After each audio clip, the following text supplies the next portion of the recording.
Please settle down.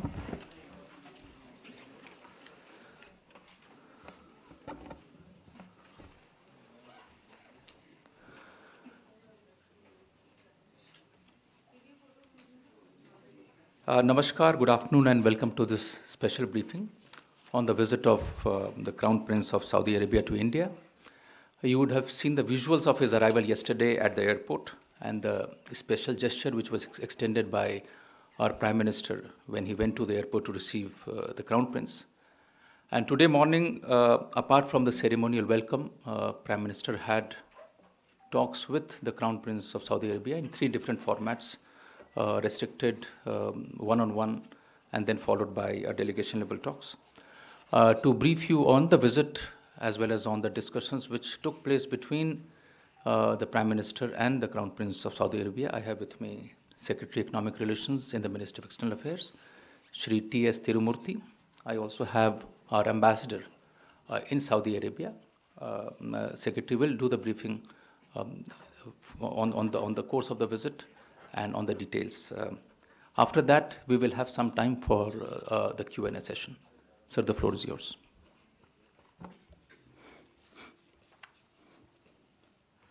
Friends, thank you very much for coming this evening. His Royal Highness, Crown Prince Mohammed bin Salman bin Abdulaziz Al Saud, Deputy Prime Minister and Defense Minister of the Kingdom of Saudi Arabia, is on his first state visit to India. He arrived yesterday accompanied by a high-level official delegation and a large business delegation. This morning, His Royal Highness Crown Prince was accorded a ceremonial welcome at Rashtrapati Bhavan. Prime Minister and the Crown Prince had restricted level talks followed by one-on-one meeting at Hyderabad House. This was followed by delegation level talks, after which Prime Minister hosted a lunch in honor of the visiting dignitary. His Royal Highness, the Crown Prince, will call on Honorable Rashtrapati Ji this evening, and the Honorable Rashtrapati Ji will then host a banquet in honor of the visiting dignitary. The meeting between the Prime Minister and the Crown Prince was held in an atmosphere of great warmth and friendship, testifying to the close rapport between the two leaders. His Royal Highness recounted the centuries-old links between the two countries, as well as the variety of links which bind our two countries. He recalled his earlier visit to India and expressed great happiness at his coming to India again for his first state visit. Both sides recalled Prime Minister's successful visit to Riyadh in 2016, a visit which enhanced our engagement and took it to the next level. They also recalled the highly successful visit of His Majesty Mohammed bin Salman bin Abdulaziz Al Saud in 2014. Both leaders emphasized the strong spirit of friendship that binds the two countries and expressed their commitment to strengthen the strategic partnership of 2010 even further. His Royal Highness conveyed his appreciation for the Indian model, which signifies the ethos of inclusiveness, pluralism, and tolerance. To cement this strategic partnership even further, both sides agreed to set up a Strategic Partnership Council, which will be guided by Prime Minister and the Crown Prince and have ministerial representation covering all aspects of our bilateral relations. This is an extremely important development in line with the desire of Saudi Arabia to deepen partnership with 8 strategic partners, one of whom is India. The Prime Minister welcomed the announcement of His Royal Highness, the Crown Prince, to invest $100 billion in India in a range of areas like energy, refining, petrochemicals, infrastructure, agriculture, manufacturing, etc. This is a clear reflection of the confidence of Saudi Arabia in the vibrancy of the Indian economy and the tremendous opportunities available in India for investment. They also expressed satisfaction at the positive trend in bilateral trade in the recent past and the need to tap the untapped potential in trade, particularly in non-oil trade. They expressed satisfaction at the first joint venture in energy of a refinery and petrochemical project estimated at US dollars 44 billion. We also welcome Saudi Arabia's participation in India's strategic petroleum reserves. The two leaders appreciated the various initiatives being taken in their respective countries, including Saudi Arabia's Vision 2030 and India's flagship initiatives like Make in India, Startup India, Digital India, etc. The Crown Prince also welcomed Prime Minister's initiative on coalition on disaster-resilient infrastructure and hailed it as an important step towards disaster management. The two leaders condemned in the strongest terms the recent terrorist attack on Indian forces in Pulwama in Jammu and Kashmir. They expressed strong condemnation of terrorism in all its forms and manifestations. They called on all states to reject the use of terrorism against other countries, dismantle terrorist infrastructure, cut off any support, any kind of support and financing to terrorists from all territories against other states, and bring perpetrators of terrorism to justice. Both leaders called upon all countries to renounce the use of terrorism as an instrument of state policy. They called on states to deny access to weapons to commit terrorist acts against other countries. Both leaders underlined the importance of comprehensive sanctioning of terrorists and their organizations by the United Nations. They called for concerted action by the international community against terrorism and early adoption of the UN Comprehensive Convention on International Terrorism. His Royal Highness appreciated consistent efforts made by Prime Minister Modi since May 2014, including Prime Minister's personal initiatives to have friendly relations with Pakistan. In this context, both sides agreed on the need for creation of conditions necessary for resumption of the comprehensive dialogue between India and Pakistan. The Crown Prince highlighted terrorism and extremism as matters of common concern and expressed his determination to cooperate with India to fight this menace, particularly through strong intelligence partnership with India. To enhance further cooperation in counter-terrorism efforts and benefit mutually from real-time intelligence sharing, the two leaders agreed to constitute a comprehensive security dialogue at the level of national security advisors and set up a joint working group on counter-terrorism.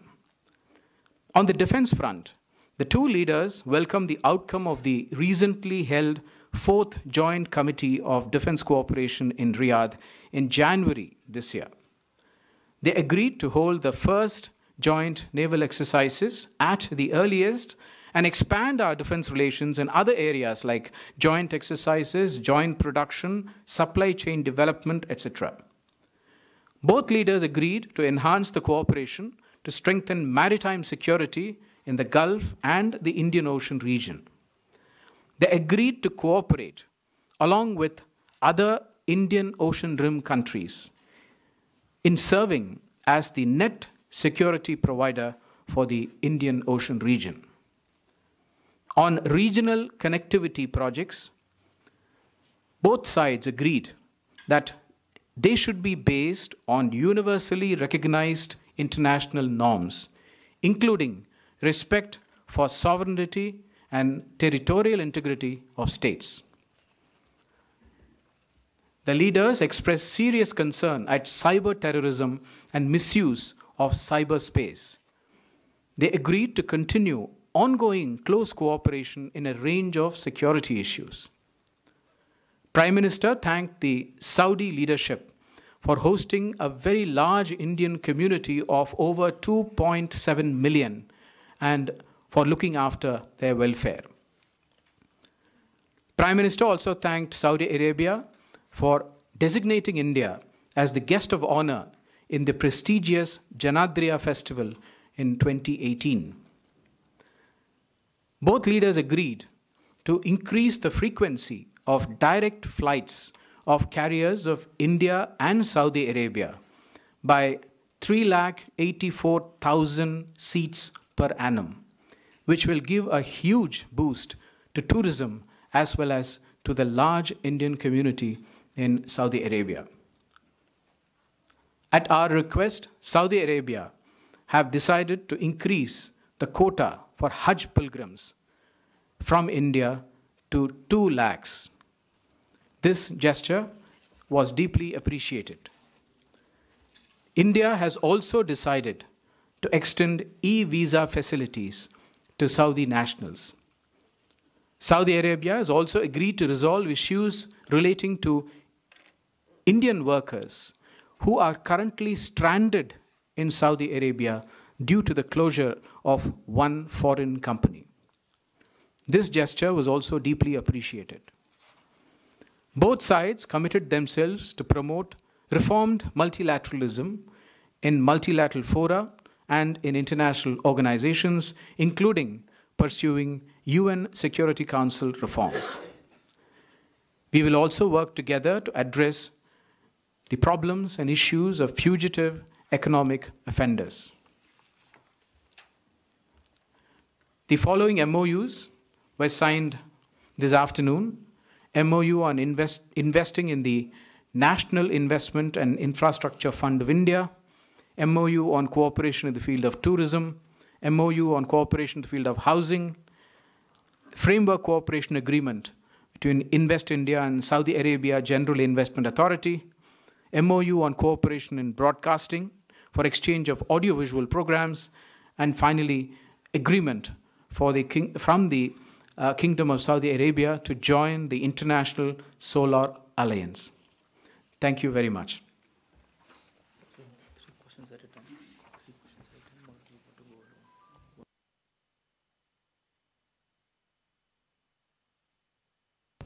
Thank you, sir, for the briefing. I now open the floor to questions. Would request if you could introduce yourself, your name and the organization you represent when you ask the question. Arthur and Maha.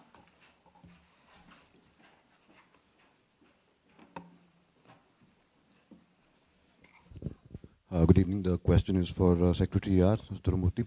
You mentioned that there is a concerted understanding of going back to resumption of comprehensive dialogue. I presume it's with the neighboring country to our west. My question, sir, is this: why the reluctance or shying away from actually naming the perpetrators of the Pulwama attack when on every forum the Honorable Prime Minister and every other representative of the government has done so? Is there a specific reason?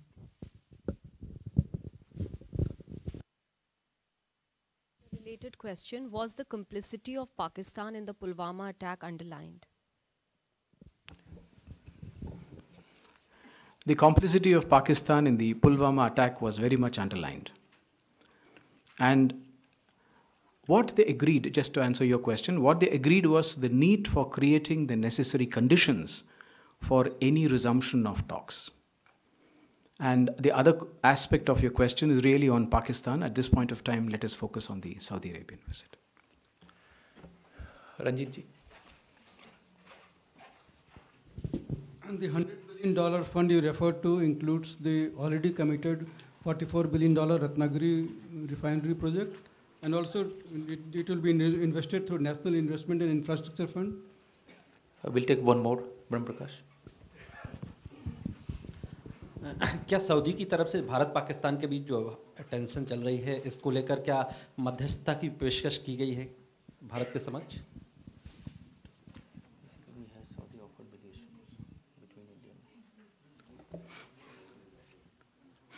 As far as your question is concerned, I don't think we have necessarily a breakup of the 100 billion.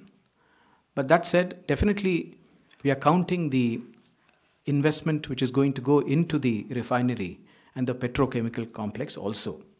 That said, I wanted to also clarify that out of the 44 billion, actually what I think they have envisaged is a 50-50 split between Indian investors and the foreign investors. And even as regards the 50-50 split, two investors are coming in, which is from UAE is ADNOC, and from Saudi Arabia it is Aramco. So we are looking at a much reduced type of investment, which is probably $11 to $12 billion from the Saudi Arabian side. So that's why, yes, it will probably include definitely this one, but I'm not able to give you a split up as such for the 100 billion. And just to answer your question, no, there is no figure which has been mentioned. But you will recall that the UAE had invested $1 billion in the national, the infrastructure fund. And therefore, we are looking at a figure for investment by the Saudi side into the NIIF. As of now, we don't have a figure. And to answer your question, at this point of time, no mediation has been offered.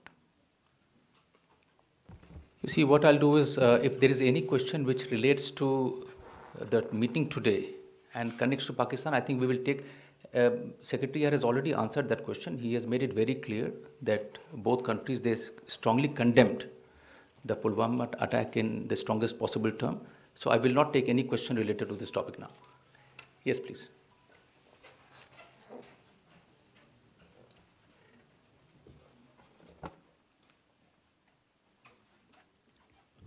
So this is related to the 100 billion investment. I just wanted to understand, is there a time period when this investment will come in?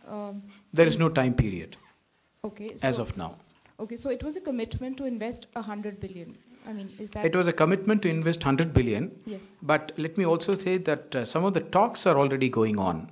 Okay. On what are the areas and the sectors we should be looking at. Right. And in fact, the Niti Aayog team was there just 4 days ago, precisely to look at the various areas which they are looking at for investment. And in fact, the workshop which took place between Niti Aayog and the Saudi Center for International Strategic Partnership, it took place in Riyadh.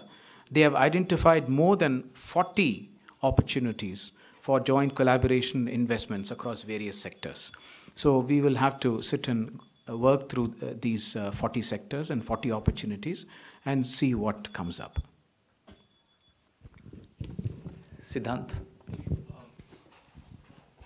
So one question is on the prisoners in Saudi Arabia. Saudi Arabia holds the largest number of Indian prisoners in West Asia in their jails. Was that discussed? And another question on the oil prices, something that the Indian Prime Minister also raised in his last meeting on the sidelines of G20. Yeah, the issue of prisoners was discussed. And the reaction from the Saudi side was a positive reaction. But at this point of time, we are working through this. But it was very much taken up.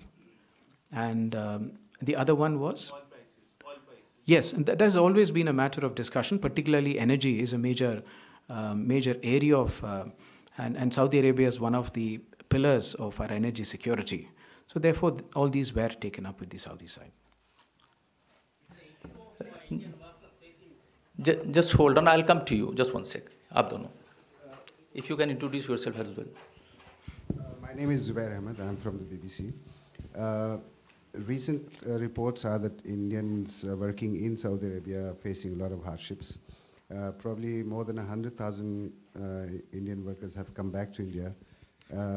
Just like the Pakistani government spoke to the Saudi government to ease up the new tax regime that the Saudi government has imposed on workers there. Has the government of India taken up this issue with the Saudi government? I'll take one more. Yeah. My name is Vineet Dikshit. I'm from Swaraj Express News Channel. This is about what I gather was extending Saudi Arabia's support to tackle the pending resolution of terrorism at United Nations. Is it the same which is pending since 1986? And why this is being, taking long time? What are the chief roadblocks? This actually, your question goes beyond the mandate of what we are discussing today. It's more or less a union-related matter. You're talking about CCIT, right? Yeah, it has been referred. Yes, yes. Sarah.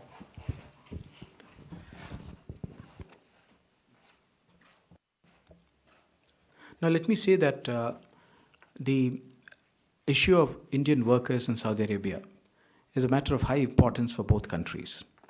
And these are discussed in various contexts, and including today, they have been discussed.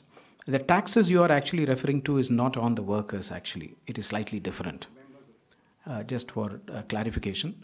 But one of the issue which is rather immediate, which we were accosted with, was that there was a foreign company which had actually closed down.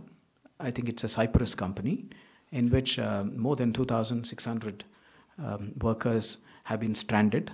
And this has been a matter which has been of great concern to us and great concern to the Saudi side also. And we have been working with them to try and resolve this.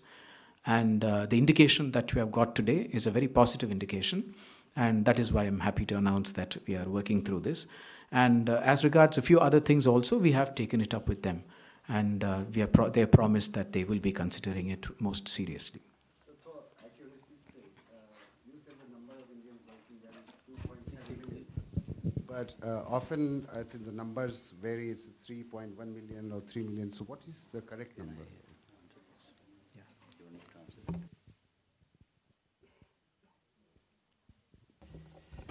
These numbers are based on the official figures released by the Saudi Ministry of Interior from time to time.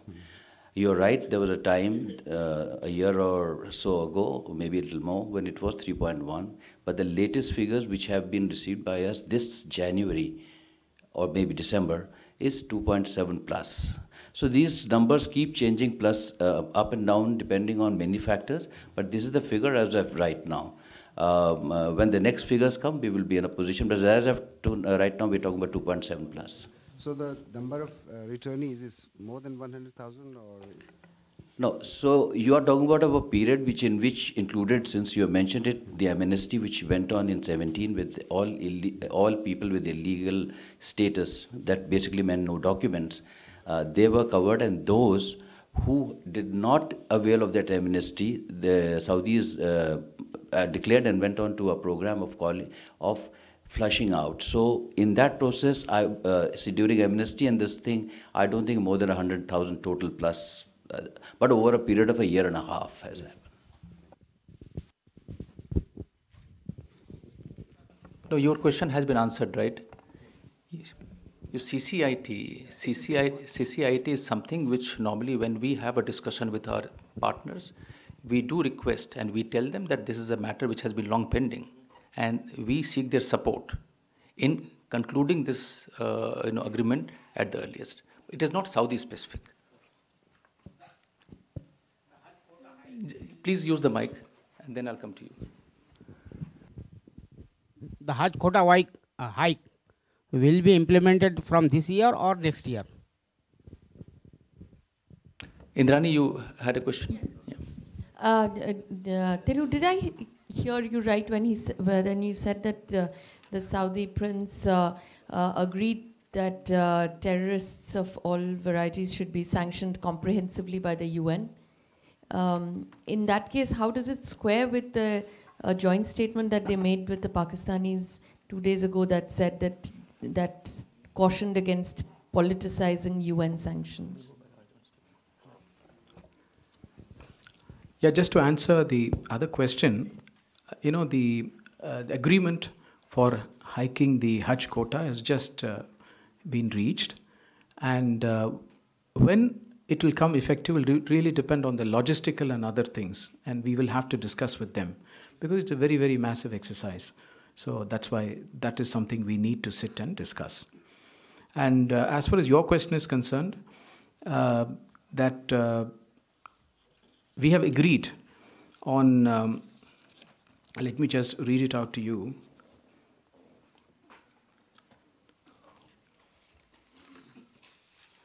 This is for comprehensive sanctioning of not only the terrorists, but also the terrorist organizations by the United Nations.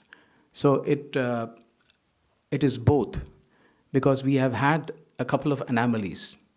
And that is why it was important for us to emphasize the fact that it is not just the terrorist organization, it is also important for the terrorists to also be sanctioned in that organization. And that is something which they have completely agreed. See, number one, I don't want to comment on how did it square up. But let me say that if you're really looking at politicization, then you know that who is politicizing it.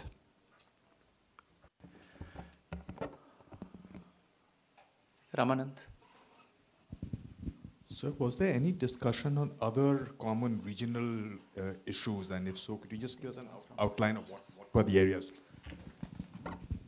I'll take 2 more questions.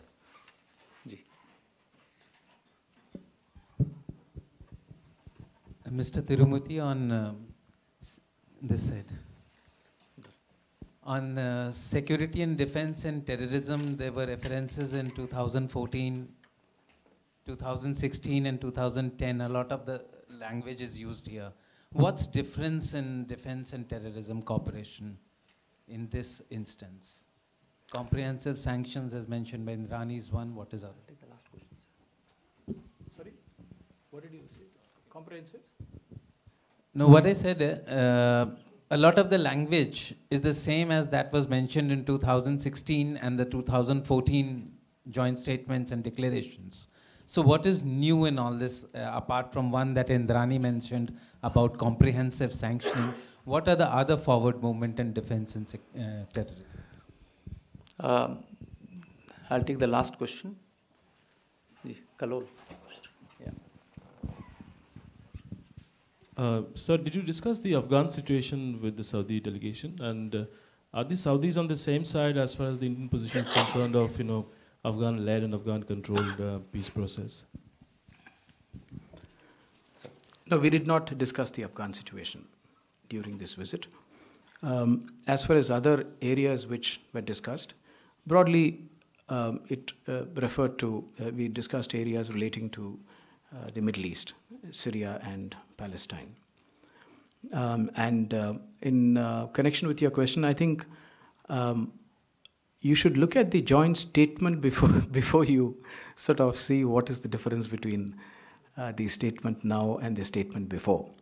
But one of the important aspects is that they have acknowledged, and I think that is important, that as she has pointed out, the comprehensive sanctioning of terrorists and the organization. I think that is certainly something which they've, this thing. We have also talked about we condemned, of course, in the strongest terms, the terrorist attack on our Indian forces in Pulwama. And we are also looked at the need for real-time intelligence sharing and a comprehensive security dialogue at the level of the national security advisors.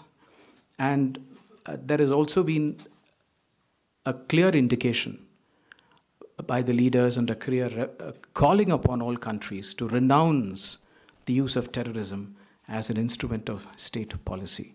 I think some of these things, and once again, they are also looking at cutting off any support and financing to terrorists from all territories against other states. Ramanand, your question has been answered, right? With this, we conclude this special press briefing on the visit of the Crown Prince of Saudi Arabia